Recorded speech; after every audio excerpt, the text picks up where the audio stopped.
नमस्कार मेरे प्यारे भाइयों और बहनों, मैं विवेक कुमार। क्राइम की कहानी के नए एपिसोड में आप सभी लोगों का हार्दिक स्वागत है।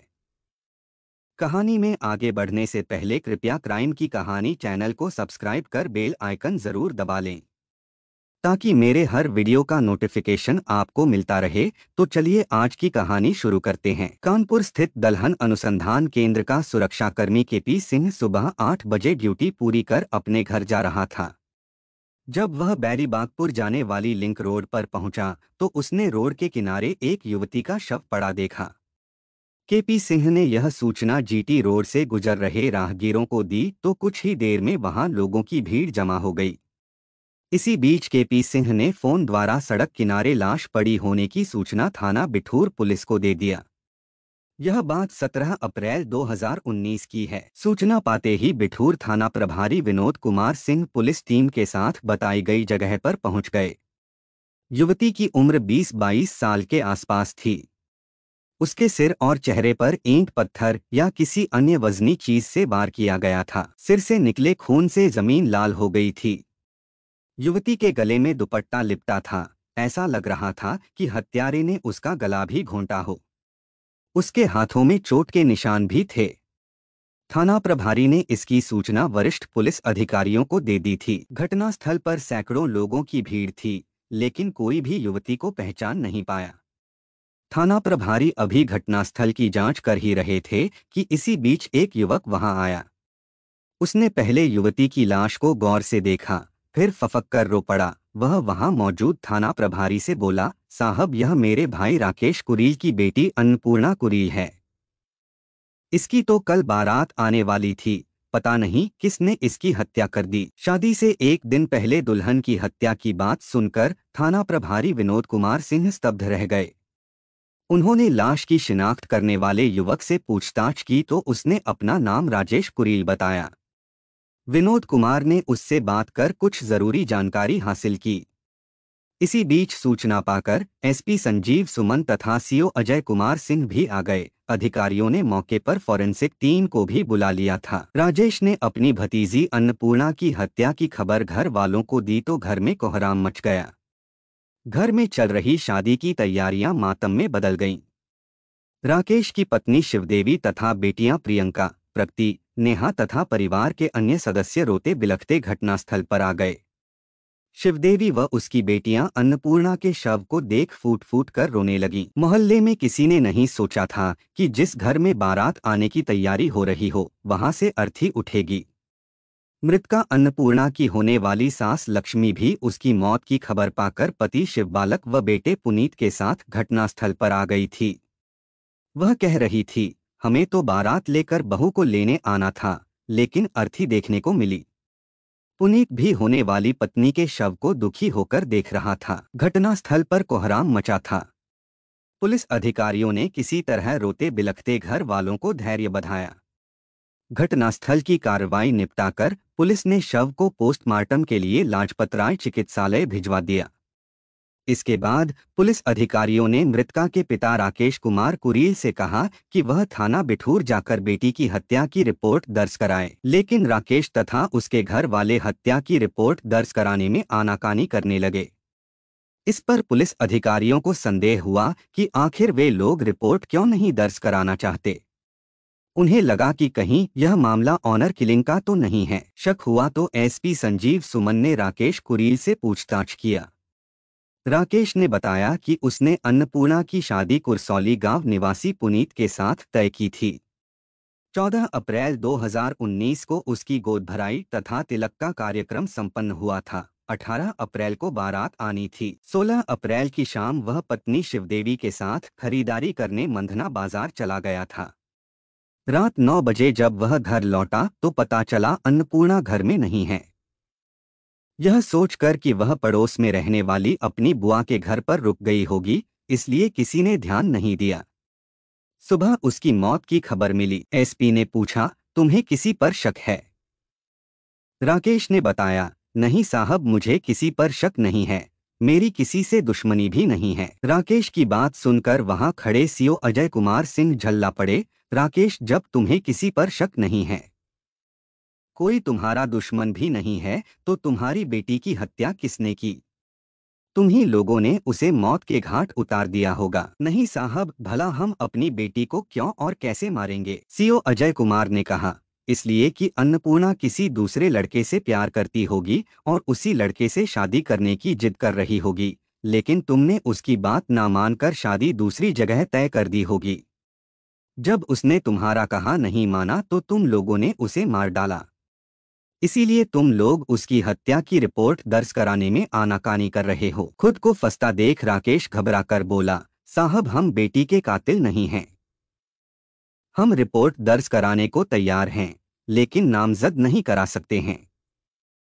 इसके बाद राकेश ने थाने पहुंचकर धारा 302 के तहत अज्ञात के खिलाफ रिपोर्ट दर्ज करा दी, साथ ही हत्या का शक हरिओम पर जाहिर किया। पुलिस अधिकारियों ने राकेश से हरिओम के संबंध में पूछताछ की तो उसने बताया कि हरिओम गोवा गार्डन कल्याणपुर में रहता है और ट्रांसपोर्टर है।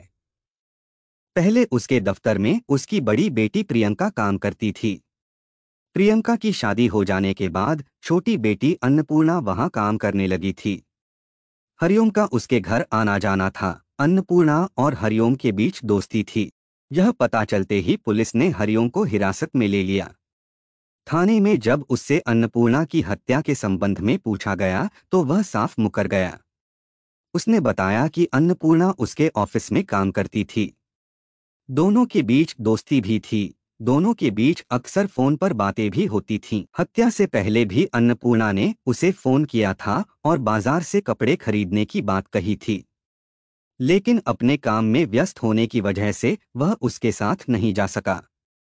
हरिओम ने बताया कि अन्नपूर्णा की हत्या में उसका कोई हाथ नहीं है। पूछताछ के बाद पुलिस अधिकारियों को लगा कि हरिओम सच बोल रहा है तो उन्होंने उसे थाने से यह कहकर भेज दिया कि जब भी उसे बुलाया जाएगा उसे थाने आना पड़ेगा। साथ ही उसे हिदायत भी दी गई कि वह बिना पुलिस को बताए कहीं बाहर ना जाए। अब तक की जांच से पुलिस इस नतीजे पर पहुंची कि अन्नपूर्णा की हत्या या तो अवैध संबंधों की वजह से हुई है या फिर यह ऑनर किलिंग का मामला है।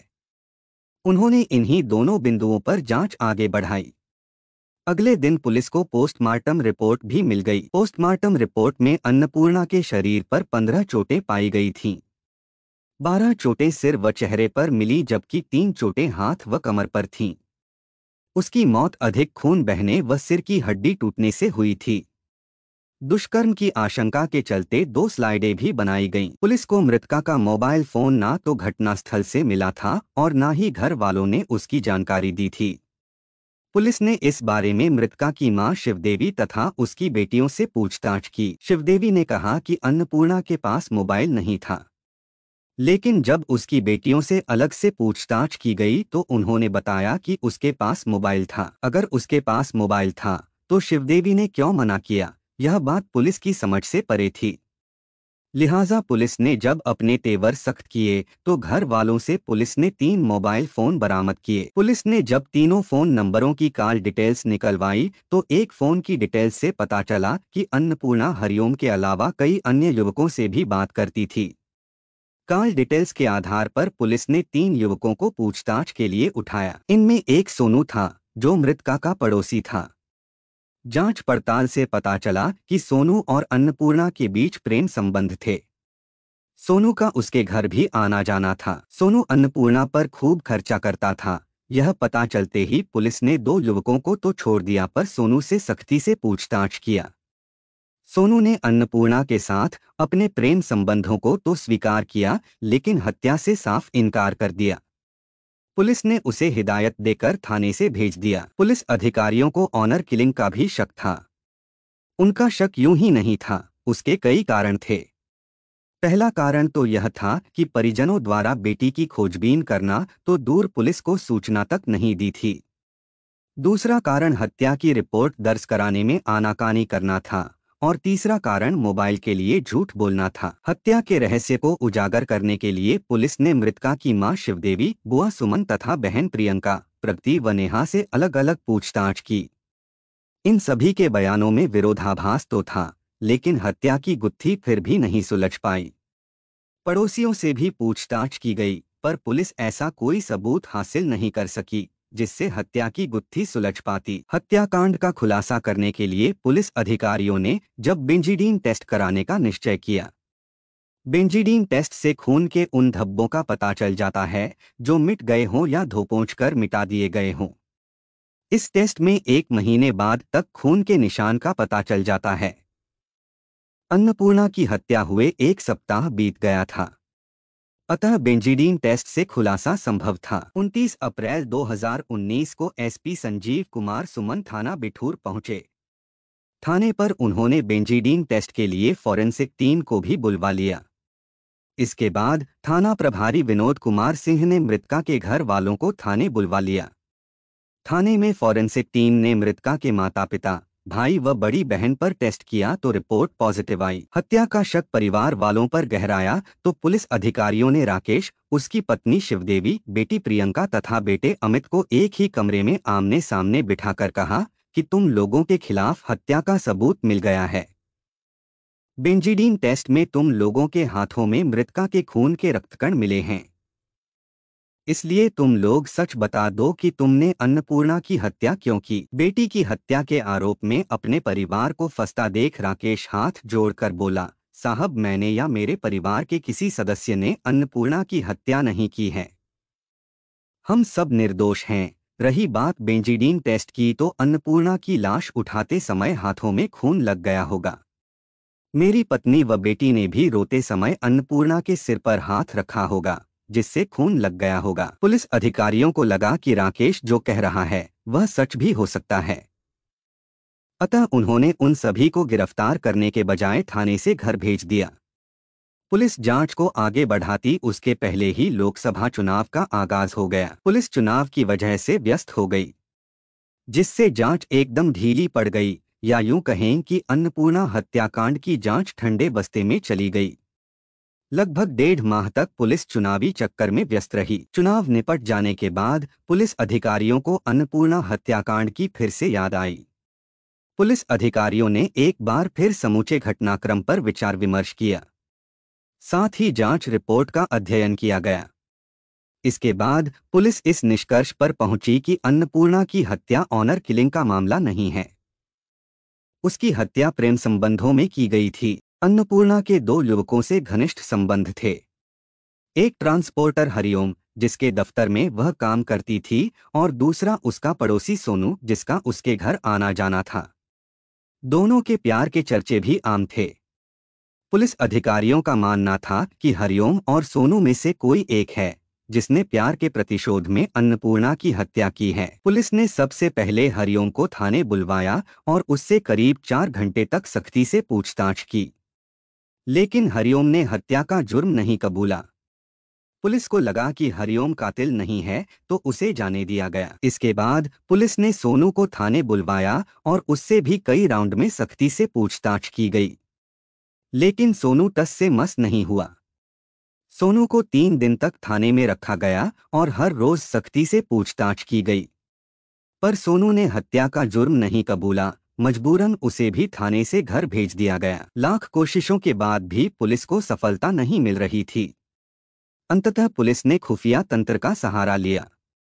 थाना प्रभारी विनोद कुमार सिंह ने नारामऊ, मंधना और बिठूर क्षेत्र में अपने खास मुखबिर लगा दिए और खुद भी खोजबीन में लग गए। 2 अगस्त 2019 की सुबह करीब 10 बजे एक मुखबिर ने थाना प्रभारी को अन्नपूर्णा हत्याकांड के बारे में जो जानकारी दी उसे सुनकर उनके चेहरे पर मुस्कान तैर आई। मुखबिर ने बताया कि अन्नपूर्णा के प्रेमी सोनू ने उसकी हत्या अपने 2 अन्य साथियों के साथ मिलकर की थी। इनमें उसका एक दोस्त नारामऊ गांव का विनीत है, जबकि दूसरे का नाम शिवम है। वह रामादेवीपुरम, पचौर रोड, मंधना में रहता है। मुखबिर की बात सुनने के बाद थाना प्रभारी विनोद कुमार सिंह ने सोनू के दोस्त विनीत व शुभम को गिरफ्तार कर लिया। थाने लाकर जब उन दोनों से अन्नपूर्णा की हत्या के संबंध में सख्ती से पूछताछ की गई तो दोनों ने हत्या का जुर्म कबूल कर लिया। उन दोनों ने बताया कि अन्नपूर्णा की हत्या उसके प्रेमी सोनू ने ही की थी, उन्होंने तो दोस्ती में उसका साथ दिया था। इसके बाद थाना प्रभारी ने सोनू के घर से उसे भी गिरफ्तार कर लिया। थाने में जब उसका सामना दोस्तों से हुआ तो वह सब कुछ समझ गया।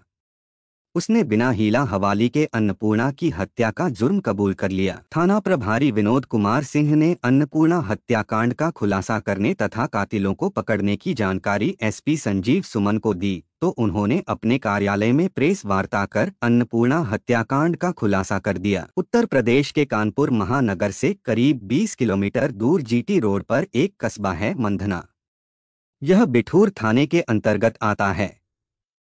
राकेश कुमार कुरील अपने परिवार के साथ इसी कस्बे के मोहल्ला नारा मऊ में रहते थे। उसके परिवार में पत्नी शिवदेवी के अलावा 4 बेटियां प्रियंका, अन्नपूर्णा, विनीता, नेहा तथा बेटा अमित था।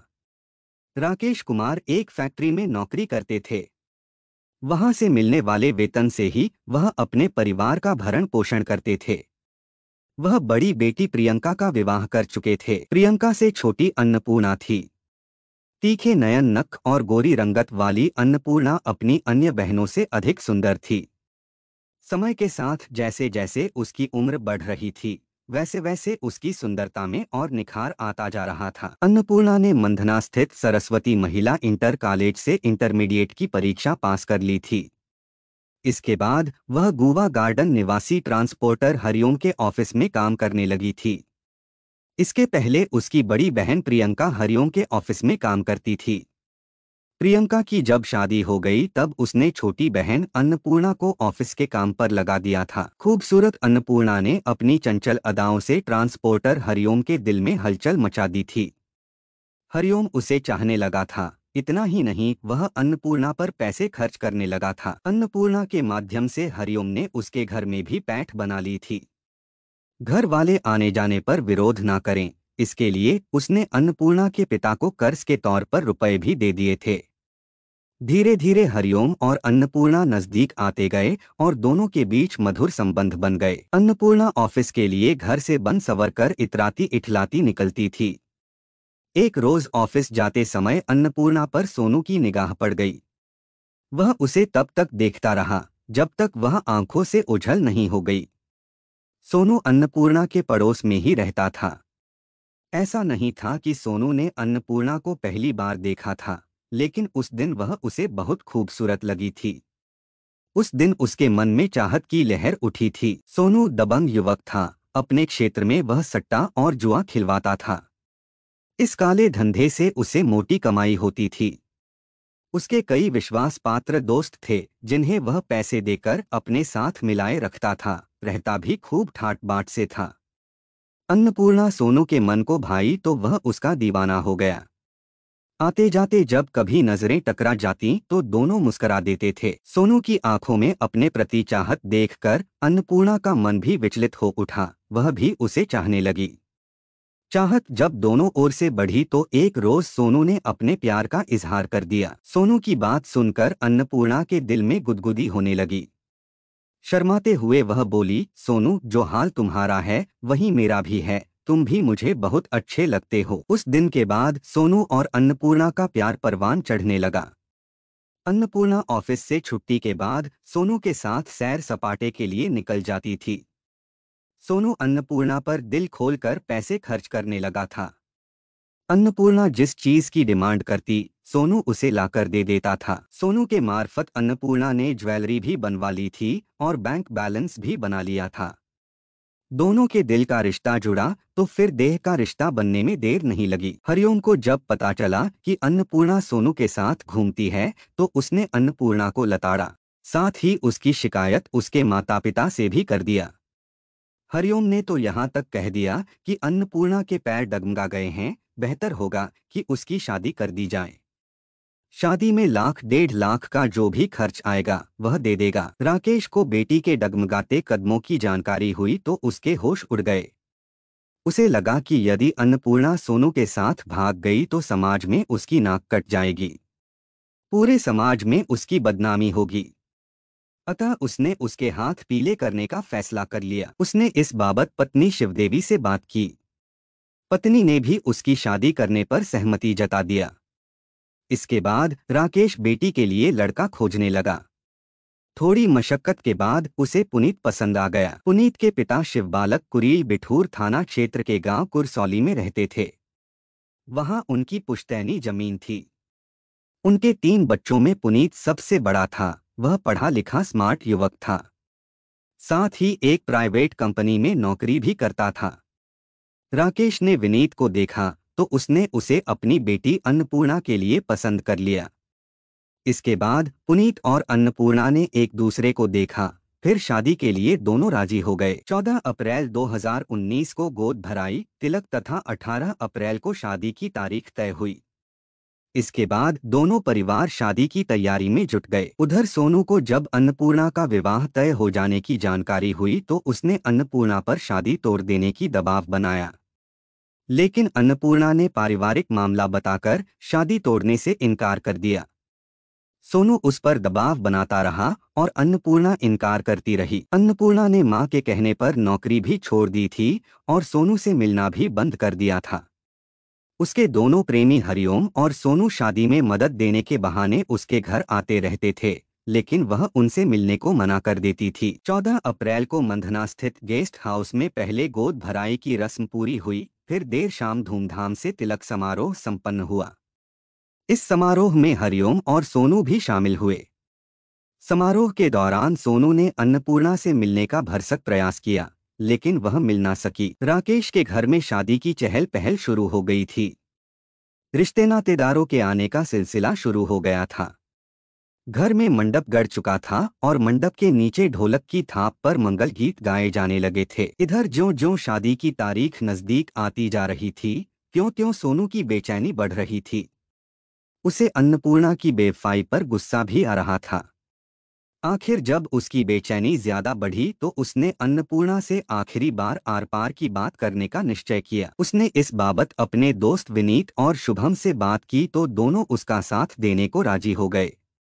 विनीत नारा मऊ में रहता था और उसकी मोबाइल शॉप थी, जबकि शुभम पंचोर रोड पर रहता था।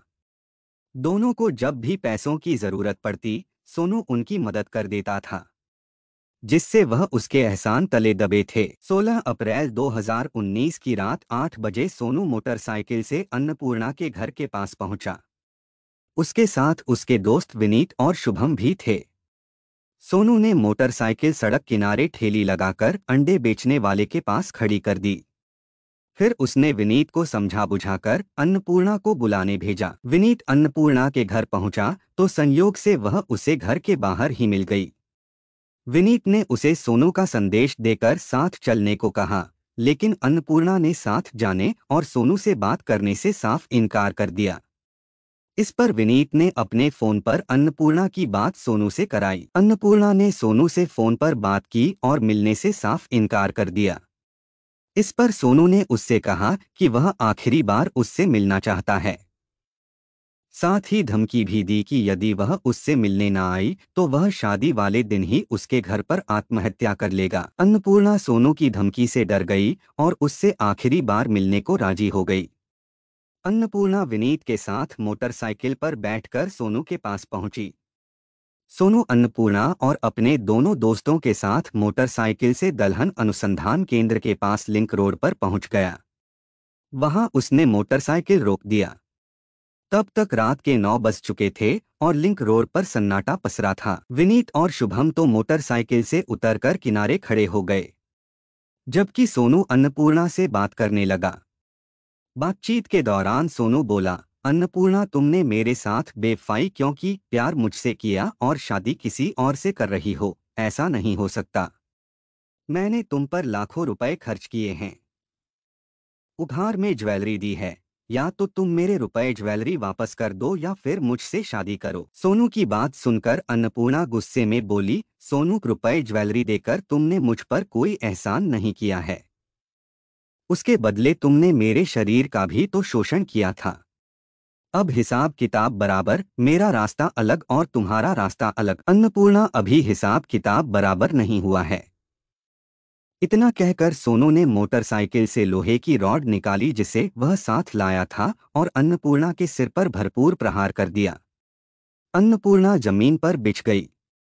इसके बाद उसने 2-3 प्रहार और किए। इसी बीच उसकी नजर ईंट पर पड़ी। उसने ईंट से प्रहार कर उसका सिर मुंह कुचल डाला। उसने हाथ व कमर पर भी प्रहार किए। अन्नपूर्णा कुछ देर तड़पी, फिर सदा के लिए शांत हो गई।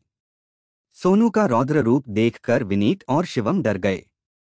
इसके बाद सोनू दोस्तों के साथ घटनास्थल से भाग गया। आखिर 3 महीने बाद अन्नपूर्णा की हत्या का खुलासा हुआ और कातिल पकड़े गए। अभियुक्तों से पूछताछ के बाद पुलिस ने उनकी निशानदेही पर लोहे की रॉड, खूनसनी ईंट तथा सोनू की मोटरसाइकिल भी बरामद कर ली। 3 अगस्त 2019 को पुलिस ने अभियुक्त सोनू, विनीत व शुभम को कानपुर कोर्ट में रिमांड मजिस्ट्रेट के समक्ष पेश किया, जहां से उन्हें जिला कारागार भेज दिया गया। कहानी को लास्ट तक सुनने के लिए आपका धन्यवाद।